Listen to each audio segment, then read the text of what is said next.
You don't have to stop having sex altogether. You just have to be aware and conscious of what's behind the urges when they come up. In today's video, we are going to dive deeper into the topic of sexual transmutation from Napoleon Hill's book, Think and Grow Rich. I did a previous video about this topic. I will put the link here as well as in the description box below. But that video, number one, got the most views on every video that's ever been on my channel. But I think it's because it's a taboo topic. I got a lot of questions, a lot of comments, and it just opened up a big discussion. And there was a question that I received today that I was like, you know what? I'm just going to make this video, and maybe this will be a series of videos, but I want to address this question. But before we get started, I'm going to talk openly and candidly about the topic of sex. So if it makes you feel uncomfortable, you might want to skip this video. All right, so Andrew asked a really great question. I'm going to put it right here. He says, can you TLDR this one? And if you don't know what that means, it means too long, didn't read. Can you make it even more condensed and shorter? I feel like the reason for NoFap has to be simpler. And NoFap is a movement. It stands for abstaining from masturbation or from pornography. It was a movement made online, I believe in 2010, to help young men focus, reset their dopamine receptors, and be more productive. So he goes on to say, and no, NoFap has made nobody rich, except for the dude that first used his transformed energy to create the first NoFap website and the first NoFap content. That guy was a true alchemist. And that comment made me laugh, Andrew, because that video was already TLDR.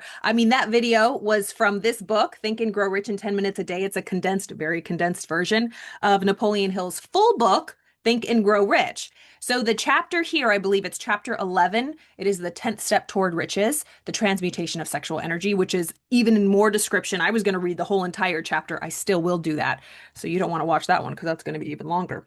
But it was a shorter version, but I see what you're saying. In that 12-minute video that I made, you're like, probably, come on, it has to be easier. What is this all about? So I'm going to split this video into two parts. I'm going to explain very easily and simply what Napoleon Hill meant by the transmutation of sexual energy. And then the second part of the video, I am going to make a comparison about what Napoleon Hill meant by the transmutation of sexual energy and what this movement, NoFap, is, what the key differences are, as well as the intention behind them. So in Napoleon Hill's 1937 classic, the chapter on the transmutation of sexual energy.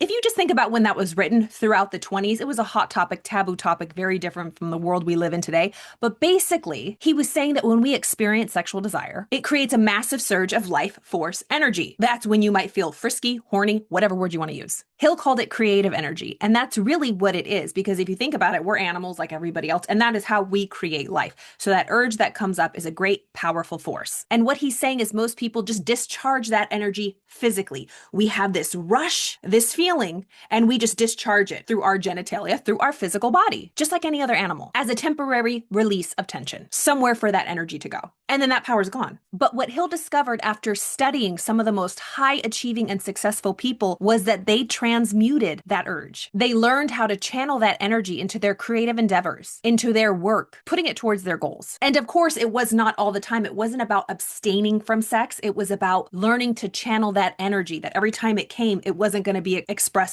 physically. And actually, I encourage you to read the bigger book, the full chapter, because Napoleon Hill talks about the most successful people that he interviewed and spent time with were the most highly sexed people. That's the word he used. They were people that were very active in their sexual life, but they also learned how to channel it into a positive force for their goals, for their dreams, to build empires. And he's definitely not saying that abstinence equals riches or success. He's saying that discipline over your urges gives you power. And so I guess I could have just ended this video with saying it's really about self-discipline, not allowing your physical urges to control you, but to remain aware and conscious of, hey, why is this coming up? Is it because I'm feeling angry, frustrated, or is it because I really feel that creative urge? And yes, I might go with my partner. I might practice a little self-love. Or maybe the best use of this would be channeled into my work. It's just that moment of thinking before just acting physically on the urge. So it's really about the discipline in redirecting that energy, that high voltage power into your purpose. All of that energy stays within you and your brain becomes sharper. You become more magnetized. People can feel that energy vibrating through you. And he was saying that is the quality that all of the top leaders that he interviewed had. They weren't always just expending it. They weren't always there for just the dopamine thrill, especially when it came to sex, but people who were disciplined. So the chapter on sexual transmutation is not saying that abstaining from sex or from self-love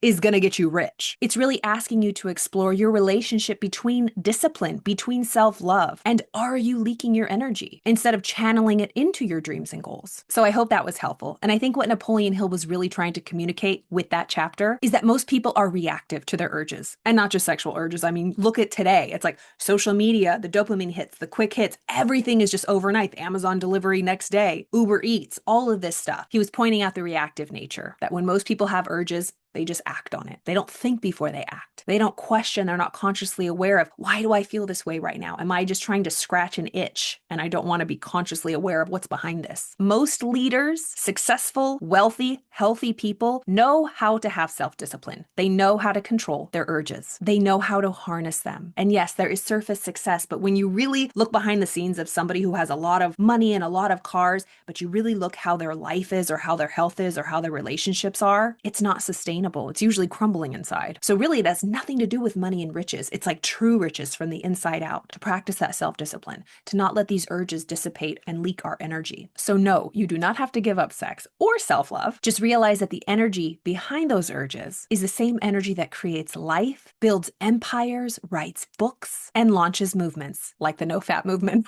So don't waste that precious energy.